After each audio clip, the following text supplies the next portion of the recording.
Well, welcome to San Jose. We're doing some shop tours, and this is Erik. Welcome. I want to introduce you to Erik. He's a woodworker down here in San Jose, and has been a lifelong woodworker. He started off as an apprentice with his father and his grandfather, and now he's got his own shop. And so, Erik, tell us a little bit about your shop here. Yeah, welcome. So this is where it all happens. This is a big upgrade for me. We've been here. This is about 10 years worth of work of all these improvements. Came from a place that was just a mile away, and I was working in a wood shop basically the size of a closet, where I had my old Delta Unisaw that I literally had to take apart to get into the shop. So I've got a lot more space. This is kind of obviously multi-purpose, like most garages. You know, you can see you got bikes and all kinds of sporting goods and storage.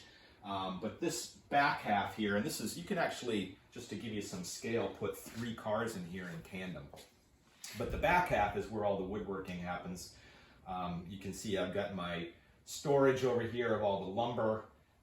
There's a rack there. We've got clamps and other accessories and consumable items over here.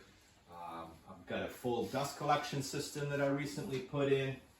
And then over here is where I break down my longer pieces with the chop saw. So that's kind of the overview. So tell us real quickly, what is it that inspired you by your grandfather, let's say, or your father to make you a tinkerer? Because I know you're an engineer by trade. I am. And was that something that influenced you into being an engineer? It was really my grandfather, who was he was actually an electrical engineer. So electrical engineering back in the day was a little bit different. Yes. He had to go back to school because everything was based on tubes. To learn about microelectronics. But anyway, he was also an amazing woodworker, and he really inspired me. So I used to just work on projects with him. Now I work on everything from furniture. I recently got a huge pile of reclaimed fir that came from an old cannery in downtown San Jose. So it's got some really like 2.5 and 3 inch thick by 12 and 16 foot boards that were actually the roofing of this cannery.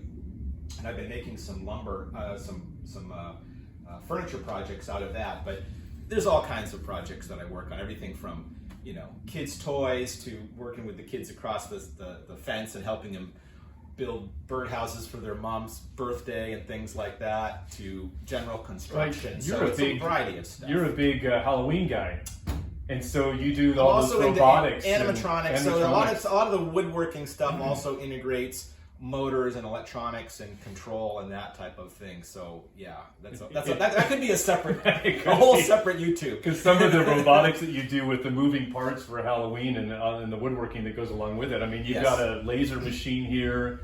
Laser cutting for jigs as well. All kinds of variety of different pieces that really help me with projects. So it's not your typical wood shop, because it's very kind of multidisciplinary. Oh, I don't know. This is pretty typical. These days they're turning into maker spaces these days, as opposed to that's just very true. just a table saw and a bandsaw and that kind of stuff. You're seeing a lot more people putting CNC machines in and laser machines, and they're adding on to their projects, making jigs and that kind of stuff, and embellishing their projects. So let's get started on some of the specifics of the shop, and we'll give you some quick tours of some of the amazing innovations that Erik has put in here to make this shop way more efficient, way more than mine. So let's get going.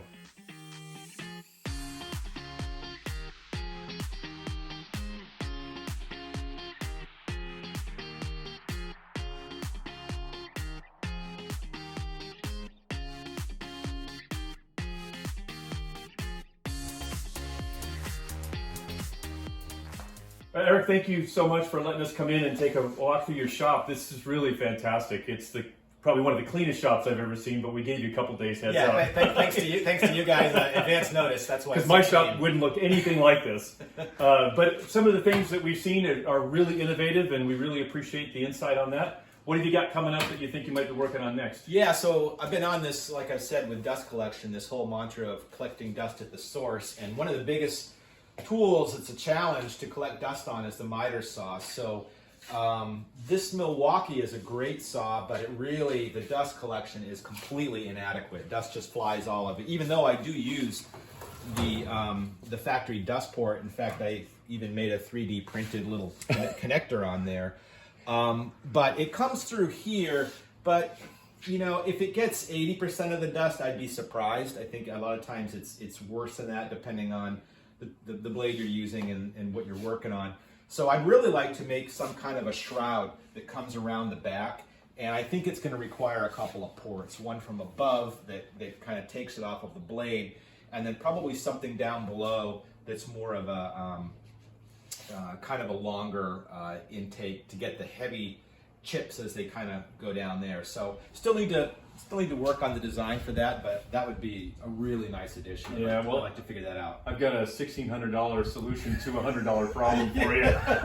Festool always does. Yeah, right. One of the issues that you have with those shrouds is, and you can see this right here, the machine is a foot out already, and you put a shroud behind it, and now it's going to end up being a foot and a half out, and it kind of has to stay that way. Exactly right. And that is always an issue with these compound sliding miter saws. And so, you know, there are some machines out there that do it a little differently, so you can get a little tighter to the wall. But like I said, it's a $1,600 solution to a $100 problem, and a lot of us don't have the extra $1,600 to spend. I think there's going to be a creative solution. I think just 3D print something, it's no big deal. Well, Eric, thank you so much for taking us through your shop. This is fantastic. And by the way, I love your bug out there. That is a classic bug that you got out there. Or not a bug, but van. You got the VW van out there. That bus. Your bus, yeah. That normally is parked right where we're standing. So yeah, fantastic. That out. All right. Your shop is great. Let's take the bus and get some tacos. Let's go get some lunch.